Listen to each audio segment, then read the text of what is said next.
हरे कृष्णा, जय श्री हरि ओम नमः शिवाय। प्रिय भक्त जनों, आज सुनते हैं शुक्रवार को संतोषी माता की व्रत कथा। बड़ी ही दुर्लभ कथा सुनेंगे। इस कथा को सुनने से भक्तों की सभी मनोकामनाएं पूर्ण हो जाती हैं। तो आइए बड़ी ही श्रद्धा और प्रसन्न चित्त मन से इस कथा को सुनते हैं।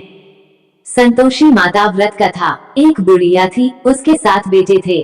6 कमाने वाले थे जबकि एक निकम्मा था। बुढ़िया 6 बेटों की रसोई बनाती, भोजन कराती और उनसे जो कुछ जूठन बचती वह 7वें को दे देती। एक दिन वो पत्नी से बोला, देखो मेरी माँ को मुझ पर कितना प्रेम है। वह बोली, क्यों नहीं, सबका झूठा जो तुमको खिलाती है। वह बोला, ऐसा नहीं हो सकता है, मैं जब तक आंखों से न देख लूं मान नहीं सकता। बहू हंसकर बोली, देख लोगे तब तो मानोगे। कुछ दिन बाद त्योहार आया।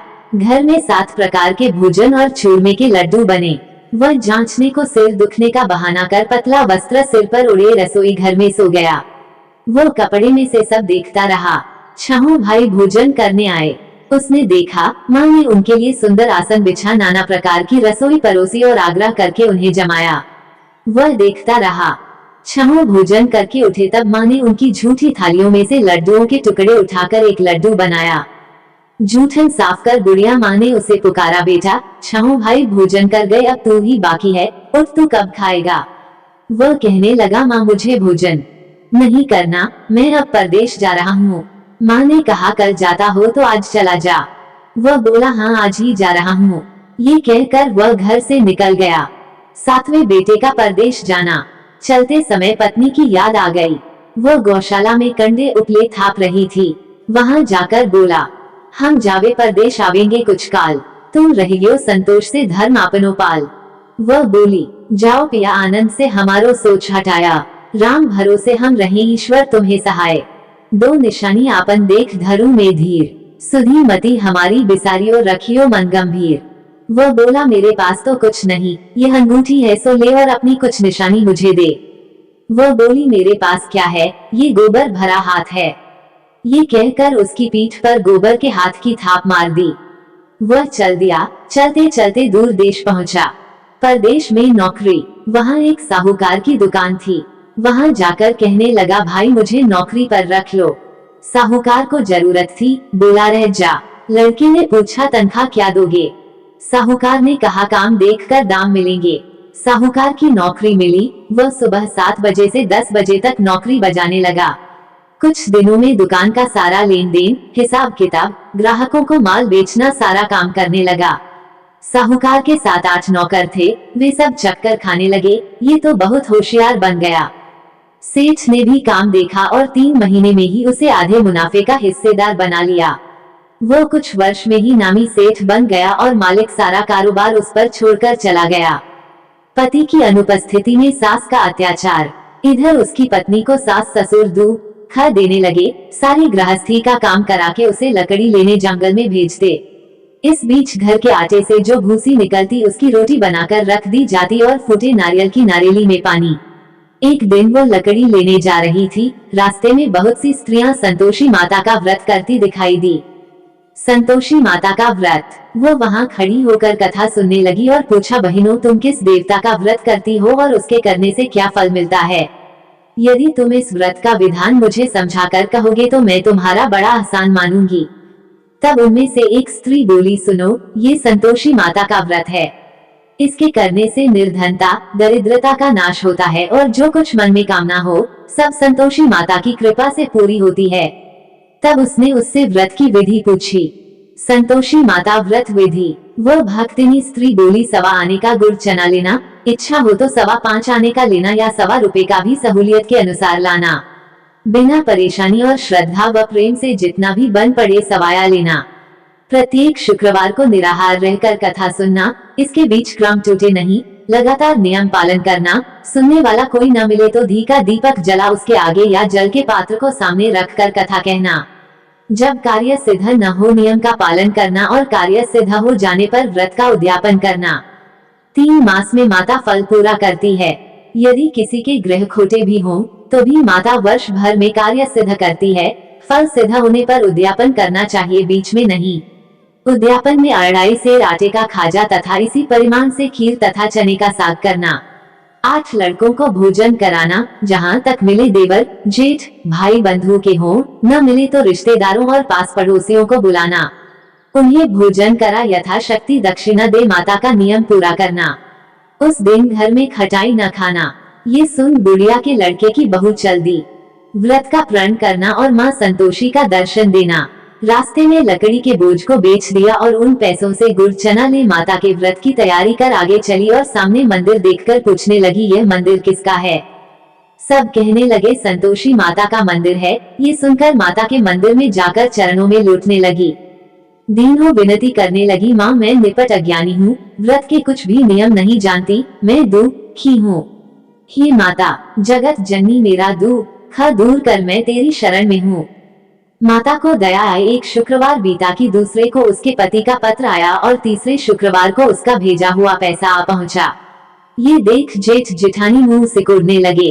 लड़के ताने देने लगे, काकी के पास पत्र आने लगे, रुपया आने लगा, अब तो काकी की खातिर बढ़ेगी। बेचारी सरलता से कहती, भैया कागज आवे रुपया आवे, हम सबके लिए अच्छा है। ऐसा कहकर आंखों में आंसू भरकर संतोषी माता के मंदिर में मातेश्वरी के चरणों में गिरकर रोने लगी। माँ मैंने तुमसे पैसा कब मांगा है? मुझे पैसे से क्या काम है? मुझे तो अपने सुहाग से काम है। मैं तो अपने स्वामी के दर्शन मांगती हूँ। तब माता ने प्रसन्न होकर कहा, जा बेटी तेरा स्वामी आएगा। ये सुनकर खुशी से बावली होकर घर में जा काम करने लगी। अब संतोषी माँ विचार करने लगी, इस भोली पुत्री को मैंने कह तो दिया कि तेरा पति आएगा, लेकिन कैसे? वह तो इसे स्वप्न में भी याद नहीं करता। उसे याद दिलाने को मुझे ही जाना पड़ेगा। इस तरह माताजी उस बुढ़िया के बेटे के पास जा स्वप्न में प्रकट हो कहने लगी, साहूकार के बेटे सो रहा है या जागता है? वह कहने लगा, माता सोता भी नहीं जागता भी नहीं हूँ, कहो क्या आ गया है? माँ कहने लगी, तेरे घर बार कुछ है कि नहीं? वह बोला, मेरे पास सब कुछ है, माँ बाप है, बहू है, क्या कमी है? माँ बोली, भोले पुत्र तेरी बहू घोर कष्ट उठा रही है, तेरे माँ बाप उसे परेशानी दे रहे हैं, वह तेरे लिए तरस रही है, तू उसकी सुध ले। वह बोला, हाँ माताजी ये तो मालूम है, परंतु जाऊं तो कैसे? परदेश की बात है, लेन देन का कोई हिसाब नहीं, कोई जाने का रास्ता नहीं आता, कैसे चला जाऊं? माँ कहने लगी, मेरी बात मान, सवेरे नहा धोकर संतोषी माता का नाम ले, घी का दीपक जला दंडवत कर दुकान पर जा बैठ। देखते देखते सारा लेन देन चुक जाएगा, जमा का माल बिक जाएगा, सांझ होते होते धन का भारी ढेर लग जाएगा। अब बूढ़े की बात मानकर वह नहा धोकर संतोषी माता को दंडवत घी का दीपक जला दुकान पर जा बैठा।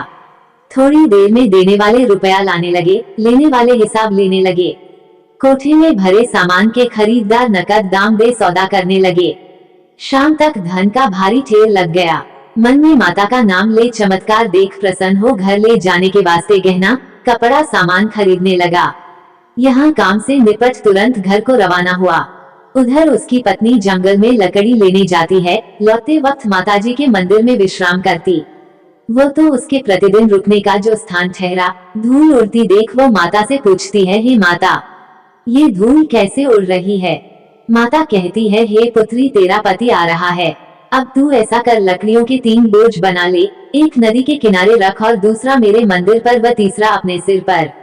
तेरे पति को लकड़ियों का गट्ठर देख मोह पैदा होगा, वो यहाँ रुकेगा, नाश्ता पानी खाकर माँ से मिलने जाएगा, तब तू लकड़ियों का बोझ उठाकर जाना और चौक में गट्ठर डालकर जोर से आवाज लगाना, लो सासू जी लकड़ियों का गट्ठर लो, भूसी की रोटी दो, नारियल के खेपड़े में पानी दो, आज मेहमान कौन आया है? माताजी से बहुत अच्छा कहकर वह प्रसन्न मन से लकड़ियों के 3 गट्ठर बनाई, एक नदी के किनारे पर और एक माताजी के मंदिर पर रखा। इतने में मुसाफिर आ पहुंचा।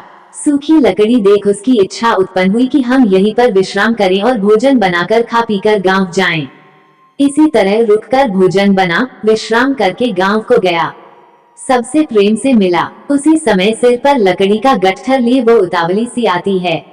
लकड़ियों का भारी बोझ आंगन में डालकर जोर से 3 आवाज देती है, लो सासू जी लकड़ियों का गट्ठर लो, भूसी की रोटी दो, आज मेहमान कौन आया है? ये सुनकर उसकी सास बाहर आकर अपने दिए हुए कष्टों को भुलाने हेतु कहती है, बहू ऐसा क्यों कहती है?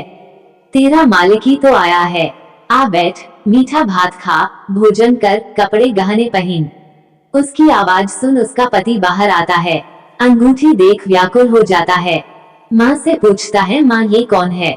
माँ बोली, बेटा ये तेरी बहू है। जब से तू गया है तब से सारे गांव में भटकती फिरती है। घर का कामकाज कुछ करती नहीं, चार पहर आकर खा जाती है। वह बोला, ठीक है माँ, मैंने इसे भी देखा और तुम्हें भी। अब दूसरे घर की ताली दो, उसमें रहूंगा। माँ बोली, ठीक है, जैसी तेरी मर्जी। तब वह दूसरे मकान की तीसरी मंजिल का कमरा खोल सारा सामान जमाया। एक दिन में राजा के महल जैसा ठाट बाट बन गया। अब क्या था, बहू सुख भोगने लगी। इतने में शुक्रवार आया। शुक्रवार व्रत के उद्यापन में हुई भूल, किया खटाई का इस्तेमाल।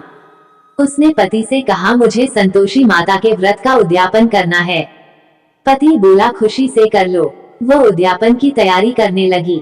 जेठानी के लड़कों को भोजन के लिए कहने गई। उन्होंने मंजूर किया, परंतु पीछे से जेठानी ने अपने बच्चों को सिखाया, देखो भोजन के समय खटाई मांगना, जिससे उसका उद्यापन पूरा न हो।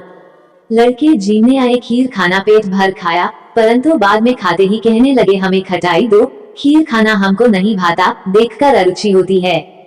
वह कहने लगी, भाई खटाई किसी को नहीं दी जाएगी, ये तो संतोषी माता का प्रसाद है। लड़के उठ खड़े हुए, बोले, पैसा लाओ। भोली बहू कुछ जानती नहीं थी, उन्हें पैसे दे दिए। लड़के उसी समय हट करके इमली खटाई ले खाने लगे। ये देखकर बहू पर माताजी ने कोप किया। राजा के दूत उसके पति को पकड़ कर ले गए।